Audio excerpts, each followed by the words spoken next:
India live TV, सच सबसे आगे। दोस्तों, जैसा कि आप जानते हैं, इजराइल और फिलिस्तीन के बीच में एक बार फिर से युद्ध की शुरुआत हुई है और इसके जो परिणाम हैं वो बहुत ही ज़्यादा घातक आते जा रहे हैं। न जाने कितने लोगों की जान जा चुकी है। युद्ध रुकने की बजाय बढ़ता जा रहा है, जो एक चिंता का विषय है। लेकिन अब इस युद्ध में दूसरी जो पावर्स हैं वो भी आना शुरू हो गई हैं और ये एक बड़ा दायरा अपना बनाता जा रहा है, क्योंकि अफगानिस्तान के तालिबान हो या फिर दूसरी तरफ जो लोग हैं हिजबुल्लाह वगैरह, वो भी इस युद्ध में शरीक होने के लिए और जुड़ने के लिए अपनी बात रख चुके हैं, जो एक चिंता का विषय है। चिंता का विषय इसलिए है कि अगर ये युद्ध का दायरा बढ़ता जा रहा है तो फिर कैजुअलिटीज़ भी बढ़ती जाएंगी और ये सब कुछ जो होता है, जब युद्ध होता है तो मानवता को नुकसान पहुंचता है। लेकिन फ़लस्तीन को जो घेरने की तैयारी इजराइल ने की है ज़मीनी घुसपैठ के माध्यम से, कि वो चारों तरफ से घेर के और फ़लस्तीन के अंदर हमला करते हुए मस्जिद अक्सा को अपने पास लाने के प्रयास में है,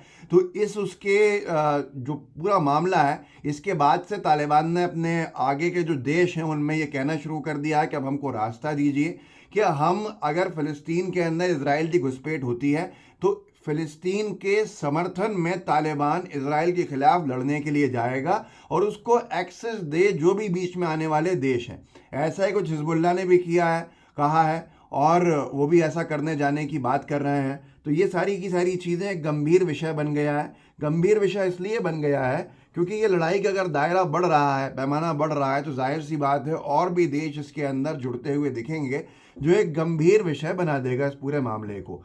एक RT उर्दू करके पोर्टल है जिसने ट्विटर के ऊपर उर्दू में लिखा है कि अफ़गान तालिबान ने ईरान, इराक़ और उर्दून, मतलब जॉर्डन, उर्दून से मुतालबा किया है कि, मतलब रिक्वेस्ट की है कि वो उन्हें इजराइल के लिए रास्ता फराहम करें, मतलब रास्ता दें। उन्होंने कहा कि हमारा मकसद बैतुल मुक़द्दस की फ़तह है, मतलब जो मस्जिद है वहाँ पर, बैतुल मुक़द्दस जिसको कहते हैं, जिसके को लेकर इजराइल और फ़लस्तीन में एक पूरी सदी से लड़ाई चल रही है, लगभग 70-80 सालों से, 7-8 दशक से लड़ाई चल रही है। उसको लेकर तालिबान ने ये बात कही है कि वो जो आगे उसके और फ़लस्तीन के बीच में जो देश हैं उनसे, जैसे ईरान, इराक़ और जॉर्डन, इन तीनों देशों से मांग करी है, रिक्वेस्ट करी है अफ़गानी तालिबानों ने कि आप हमको रास्ता दीजिए, एक्सेस दीजिए, ताकि हम फ़लस्तीन में जाके इजराइल के ख़िलाफ़ लड़ सकें। तो ये दायरा जो है ये इस युद्ध का बढ़ता चला जा रहा है। ऐसे ही एक और वीडियो आया है सामने, जिसकी तस्वीर है, एक यूज़र है, उन्होंने डाला है कि हिजबुल्लाह ने ऐलान किया है कि अगर इजराइल गाज़ा पर ज़मीनी कार्रवाई शुरू करता है तो वो फ़लस्तीन मज़हमती ग्रुपों का साथ देगा। साफ तौर के ऊपर ईरान का रुख भी स्पष्ट है। ईरान के लोगों का पहुंचना बड़ा आसान है क्योंकि शायद जॉर्डन ही है उनके बीच में, और उसको लेकर तालिबान से कंपैरेटिवली ईरान के लिए ये आसान है।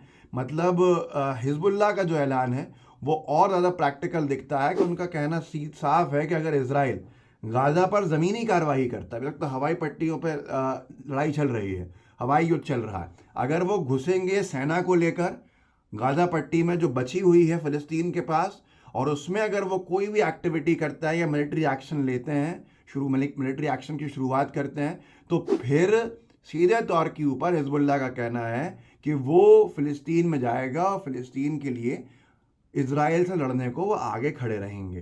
तो यही मैं कह रहा हूँ कि युद्ध का दायरा जो है वो बढ़ता जा रहा है और ये गंभीर विषय है, चिंता का विषय है। अगर युद्ध रोका नहीं जाता है तो मानवता का कितना नुकसान होगा, लोगों की कितनी जान जाएगी, ये इसका अंदाज़ा लगाना फिर शायद हमारे लिए बहुत मुश्किल होगा। और मैंने इससे पहले भी एक वीडियो में कहा कि इसका सीधा नुकसान जो होता है वो बच्चों का होता है, आने वाली नस्ल का होता है। न जाने कितने बच्चे अनाथ हो जाते हैं, कितनी बच्चियां गायब हो जाती हैं, और उनका क्या होता है इसका अंदाज़ा लगाएंगे आप तो शायद अंदर तक काँप जाएंगे।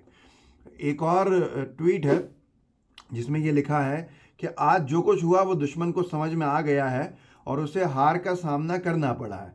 ये जो हमास के राजनीतिक ब्यूरो के प्रमुख हैं इस्माइल हानी हैं, उन्होंने अपना बयान दिया है, और हम उसे एक ज़बरदस्त हार का मज़ा चखाएंगे और ताज पहनाएंगे ताकि वो हमारी ज़मीन छोड़ दे और हम अपने कैदियों को आज़ाद कराएं। लड़ाई का मैं शुरू से कह रहा हूँ कि एक और बड़ा वजह यह है कि जो कब्ज़ा इज़राइल ने गाज़ा पट्टी में पिछले कुछ सालों में किया है, वो एक बड़ा विषय है इस लड़ाई का। और साथ में बहुत सारे फ़िलिस्तीनी जो हैं वो इज़राइली जेलों में कैद हैं, जिनकी कोई सुनवाई नहीं हो रही है। उसमें बच्चे भी हैं, बड़े भी हैं, और ये भी सुना है कि महिलाएं भी हैं। अभी आपको बहुत सारे वीडियोस दिख रहे होंगे जो इज़राइल के समर्थन में चलाए जा रहे हैं कि फ़िलिस्तीन के फ़ौजियों ने इज़राइल की महिला फ़ौजियों को गिरफ़्तार कर लिया, अगवा कर लिया और उनके साथ अत्याचार कर रहे हैं, जान से मार दिया। बहुत सी चीज़ें निंदनीय है अगर ऐसा कुछ भी है। लेकिन ये भी है कि इज़राइल के जेलों के अंदर भी सिविलियन महिलाएं, फ़िलिस्तीन की सिविलियन जो लड़के हैं, वो ऐसे बहुत से लोग बंद हैं। उनको छुड़ाने की बात निरंतर की जा रही थी इससे पहले भी, और देखिए बयान भी इसी तरह का आया है। तो मैं यही कहता हूँ कि लड़ाइयों का जो युद्ध का जो है वो अंत बड़ा घातक होता है। कौन जीतता है कौन हारता है ये एक अलग विषय होता है, पर मानवता का जो नुकसान होता है शायद उसका कोई भी सही करने का रास्ता किसी के पास नहीं होता। आप इतिहास में जाके किसी भी ऐसी गलती को दुरुस्त नहीं कर सकते हैं। लेकिन ये बात एक बहुत बड़ी बात है कि लड़ाई की शुरुआत होना और लड़ाई का फिर कोई अंत ना होना, ये शायद सबसे नुकसानदेह होगा किसी के लिए भी, और गरीबों का और मजलूमों का, बेकसूरों का इसमें सबसे ज़्यादा जाना होता है। जब से कैजुअल्टीज़ की शुरुआत हुई है, पिछले 60-70 साल हो गए, इज़राइल के जितने लोग इस पूरे के पूरे झड़प में इज़राइल और फ़िलिस्तीन की मारे गए हैं, उससे कम से कम 6-7 गुना ज़्यादा, कम से कम कह रहा हूँ, फ़िलिस्तीनी जो सिविलियंस हैं वो मारे गए हैं। तो ये एक गंभीर विषय है, आप इसको एक तरफ से नहीं देख सकते हैं।